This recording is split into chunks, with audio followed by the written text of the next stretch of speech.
Вечерашниот соговорник е пианист, потекнал од музичко семејство. Меѓу колегите и љубителите на класичната музика е познат како волшебникот на пијано.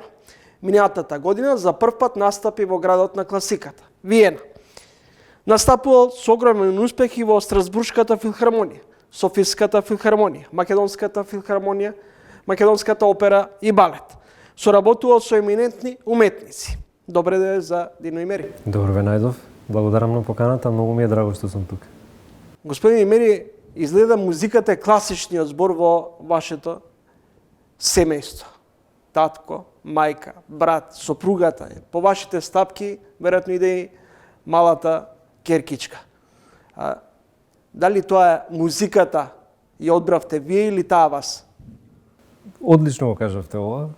Би рекол второто. Музиката ме одбра мене, а во претходниот дел би рекол дека сум благодарен на моите родители што никогаш не ме форсираа да одам во некоја насока, како што јас самиот всушност сега постапувам со мојата керкичка, односно ја оставам да покаже самата дали евентуално би имала интерес да продолжи со музика, да изучува повеќе, дали ќе биде тоа на база на, како да кажам, едно бавење по-несериозно со музиката, еден вид на хоби, што е исто така многу корисно за секој човек. Така што тие работи некако заеднички се врзуваат во еден круг, како што го нарекуваме, затоа што музиката е одраз на животот. Во неа има се. Дали животот ви е музика? Секако, сечи живот може да се прикаже музички. Во текот на еден ден доживуваме најразноразни моменти, чувства, тага, болка, среќа, исполнетост, досада, се тоа дел од животот на секој човек, се може да се прикаже низ призмата на музиката и всушност големите композитори тоа и го прават на еден многу креативен, но и природен начин. Тоа е многу важно. За вашиот татко нема ни потреба многу да зборувам, за Дамир, вашата мајка флейтистка, вашиот татко гитарист. Брат, пардон, вашата сопруга диригентка. Така. Дали е предност или понекогаш и хендикеп, сите кога ќе се соберете и сите само зборувате за музика? Не си пречите кога свирите, кога се уигрувате, условно кажано? Не, напротив, мислам дека музиката е голем дел од нашиот живот, но не е единствен дел. Нели, моето семејство е како и секое друго семејство. Имаме на дневен ред многу нешта кои што ни се важни, кои што не допираат, за кои што разговараме и се дружиме. Пред се мислам дека од голема помош да имаш некој кој што го разбира тоа што го правиш на некој начин кој што е многу директен. Значи не го разбира тоа теоретски, туку го разбира тоа затоа што го живее истото тоа. Ги знае страдањата на професијата, ги знае убавините на професијата. И би рекол убаво е кога си обкружен со луѓе, а и добиваш многу нови информации, добиваш нови знаења, нови сознанија, нови текови, едни со други знаеме многу често да се инспирираме, да се пофалиме, но и да се искритикуваме, што е многу, според мене, многу поважно. Во музиката да нема суета, да нема его. Значи само така се оди напред. Сте учеле од Људмила и Борис Романови. Сте имале можност да соработувате со, за жал сега веќе починатиот Ѓумар. Како се градеше Дино Имери? Како успеа да стане реномиран, македонски, признен и докажен пианист? Дома и надвор од границите. Тешко прашање. Пред се мислам дека гостив своето срце во музиката, буквално.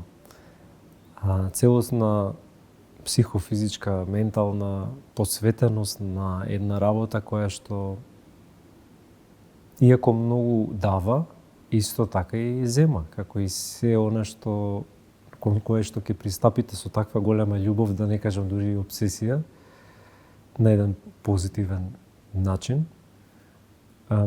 Многу пред се многу работа вложена во музиката, во изучувањето, во процесот на образование, додека студирав кај моите ценет и професори кои што ми пренесоа толку многу знаење пред се, но и лекции, искушенија, начини на кои што практично работевме на сите оние работи кои што во мене не беа вродени, затоа што нели се вели талентот е важен, талентот е основа многу значајна и така натаму.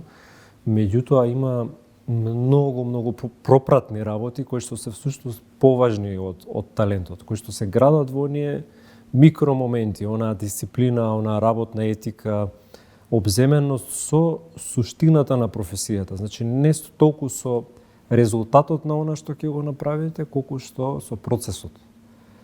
И професорите ме научија на еден начин никогаш да не бидам докрај задоволен, а пак истовремено да бидам спокоен, знаејќи дека сум го дал својот максимум во секој еден момент кој што ми бил пружен. За мене моментот на вежбање, на музицирање, на работа на една партитура, за мене е тоа радост, не е жртва. И тука веројатно затоа би кажал во тој еден долг пат не го почувствував толку како тежина и не очекував верификација, не очекував потврда од светот за мене. И на еден абсурден начин, всушност, потврдите почнаа да доаѓаат сами по себе, без јас да ги бркам на еден начин. И така некаде 20 на 21 година, кога имав, ако не се лажам, стигнав во 10 најдобри пианисти во Европа.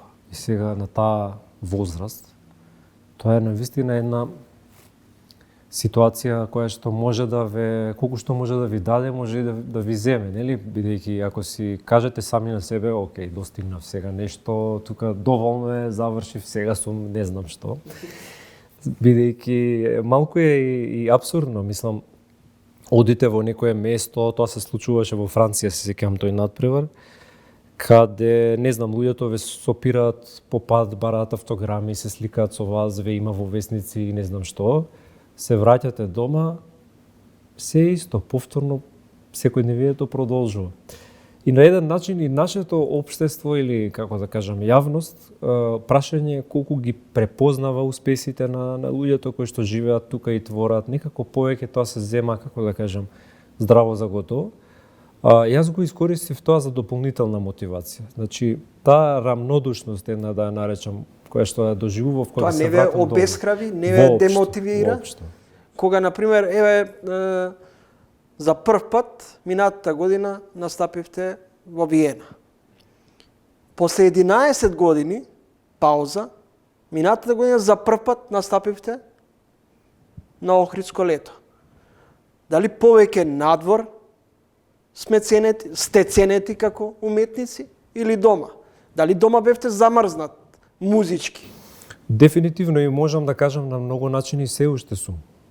Меѓутоа, тоа е нешто што или ќе ве демотивира, како што кажавте, и ќе ве обземе и ќе се чувствувате, како да кажам, несоодветно, ќе се прашувате зошто е тоа така, или едноставно ќе продолжите со вашата работа и ќе ја барате вашата среќа и вашиот успех онаму каде што ќе биде препознаена, толку едноставно.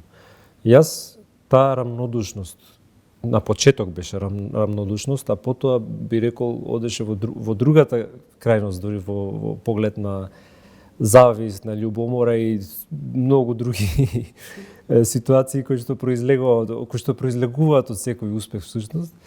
На почеток таа рамнодушност ја доживував како добра можност нозете да ги зацврстам повторно на земја, после сите тие надворешни успеси и убави моменти, окей, се враќаме назад во лабораторија да видиме кај сме, што сме, до кај сме, како можеме да бидеме подобри сега. Што ова може сега да направи за мене? Како јас оваа ситуација да искористам, да бидам уште подобар, да прогресирам, да пораснам како личност и се разбира како професионалец.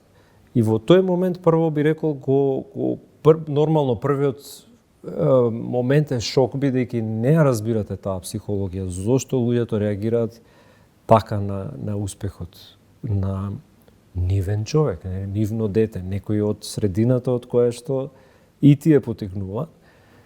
Но знаете како, ние сме на еден начин и одраз и на убавите нешта кај луѓето, но и на стравовите, оправданијата кои што луѓето си ги имаат, зошто тие не достигнале нешто, сигурно има некоја друга причина зошто сега е тој не сум јас и така натаму и така натаму.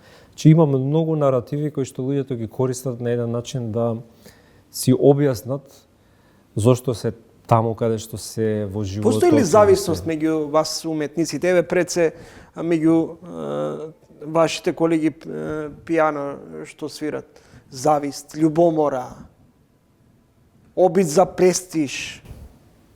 Па како поминуваат годините, некако ми се чини дека доминираат тие чувства за жал. Јас многу ги почитувам моите колеги, сите, и од сите учам. И ги посетувам нивните концерти колку што дозволува времето, нели се разбира. И се радувам на нивните успеси, ама знаете како? Зависта, љубомората се тешки не толку за предметот на љубомората и зависност, колку за носителот, оној што тоа го чувствува, го носи во себе. И тоа е една длабока несреќа од која е многу тешко човек да излезе. Јас го немам тој луксус, би рекол, да се чувствувам така, и мислам дека нема потреба.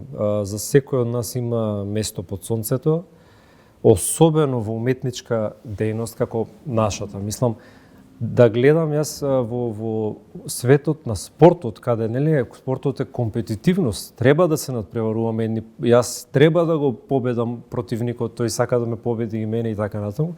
Во тој свет јас гледам повеќе пријателство, отвореност меѓу луѓето, како да кажам, некоја поддршка, а ние што се бавиме со уметност, каде што не може да има најдобар. Мислам, не може да има различен уметник. Секој од нас изразува еден внатрешен свет. За мене лично е тоа несватливо и тажно, меѓутоа е реалност со која што се соочуваме. Гледате тренинг, гостин во емисијата Дино Имери е од најреномираните македонски пијанисти. Господин Имери, можете ли да дадете куса оценка за генерално за класичната музичка сцена кај нас, еве и во делот на македонската современа музика? Па би рекол за современата музика не сум доволно во тек за да дадам некоја вака оценка или суд каде се движат работите. Има, сигурен сум, добри млади композитори кои што ете на еден начин сега си градат својата дејност, својата кариера.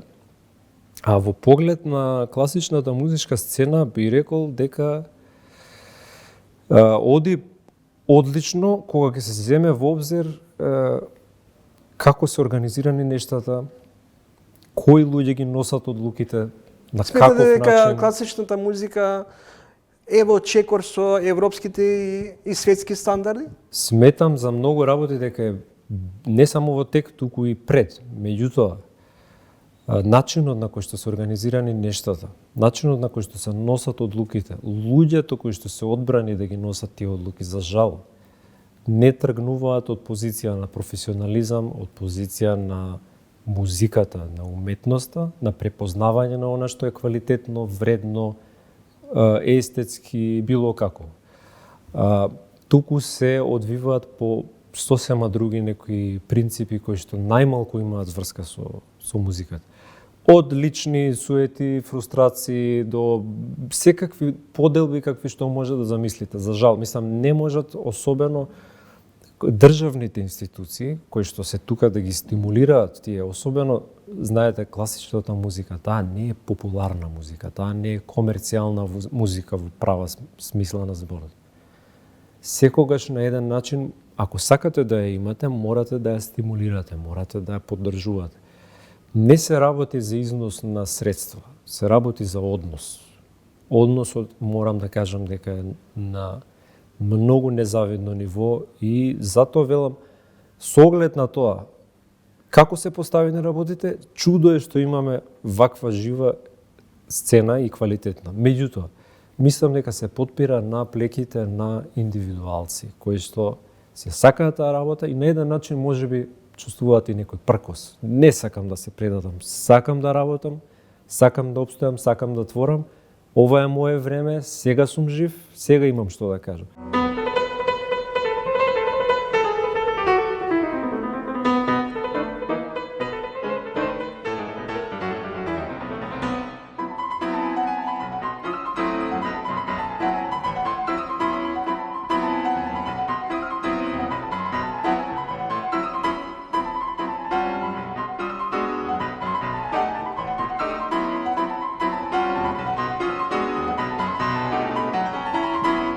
во едно интервју велите: сакам да видам сцена што ќе функционира по највисоки професионални стандарди.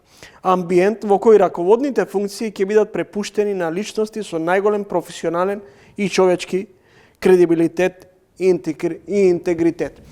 Дали тоа е возможно кај нас, особено што кај нас речиси се е исполитизирано?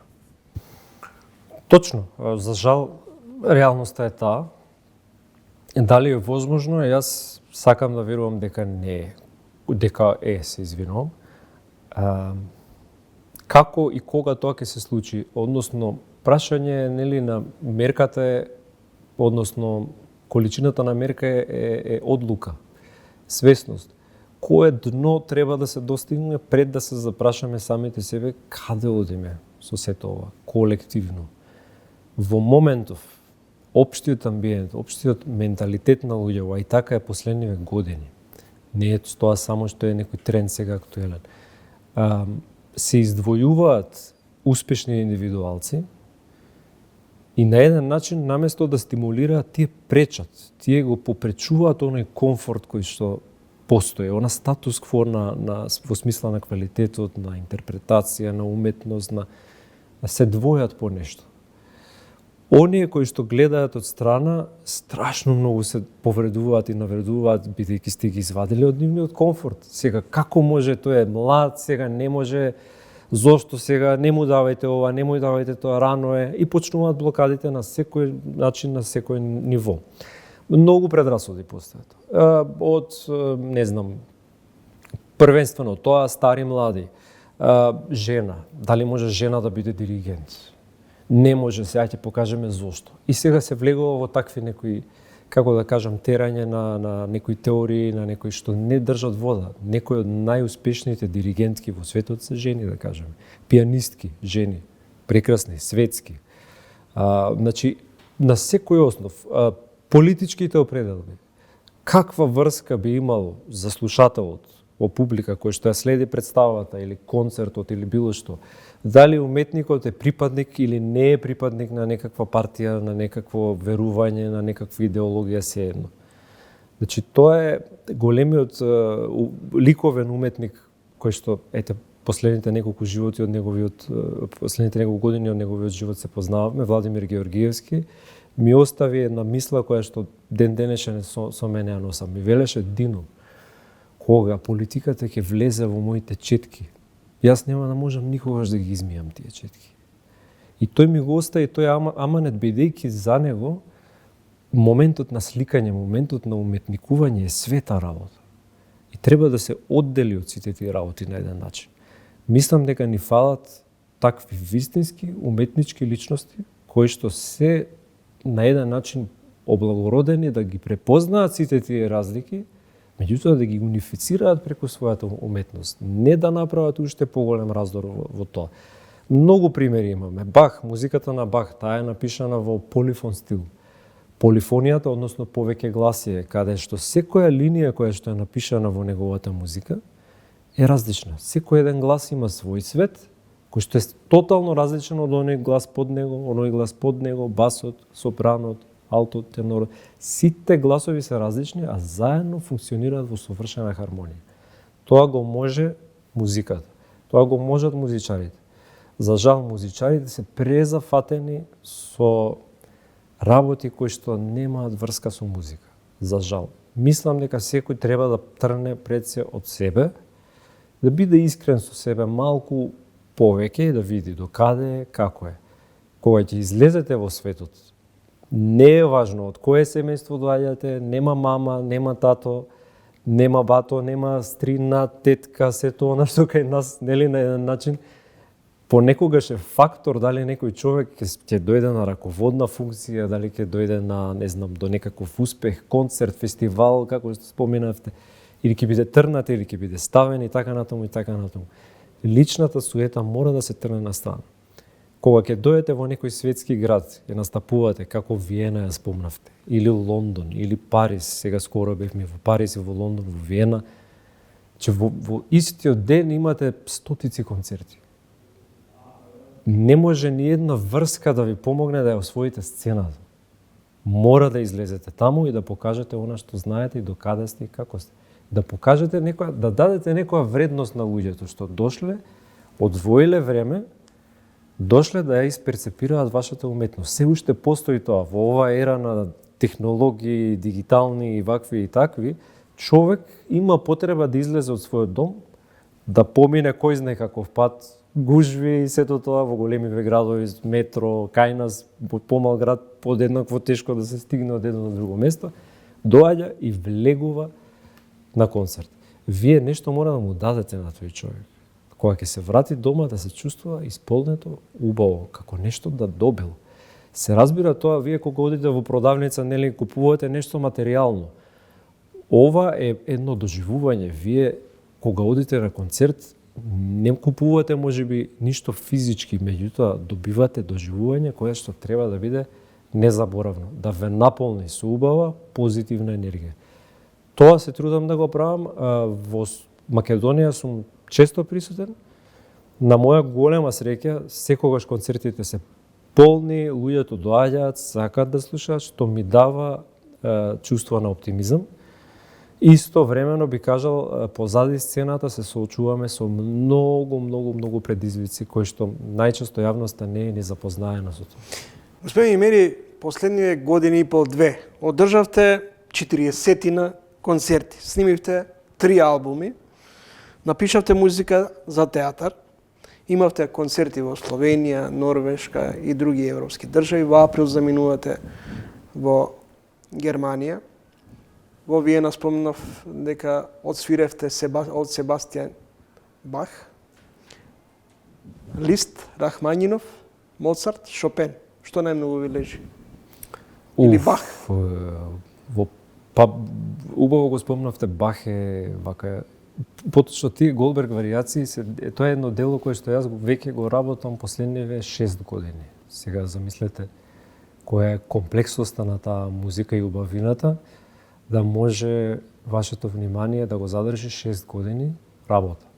Кога почнав да ги работам, јас мислам не беше на повидок никаков концерт, не беше во план никаква турнеја еве како сега во Германија, што е всушност нели из земјата на Бах, ќе одам да го свирам Бах на германците на еден начин. Мене ме мотивираше самата музика. Беше, се сеќавам, точно првиот полициски час, ковид, пандемија, едно многу тешко чувство на неизвестност, на стрес, кој што сите ние го чувствувавме, изолираност.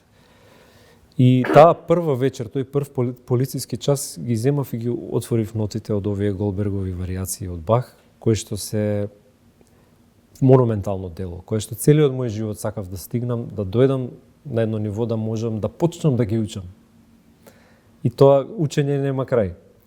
Само што ја отсвирев првата страна од ова дело, целата стега надворешна, целиот тој стрес некако се спушти, слегна. Си дојдов на себе, што велат старите, и сватив дека е ова нешто кое што морам да го направам. Едноставно морам. Благодарам што дојдовте и бевте гостин во Тренинг. Благодарам, ми беше чест и задоволство. Дино Имери, македонски реномиран пианист во ова издание на Тренинг.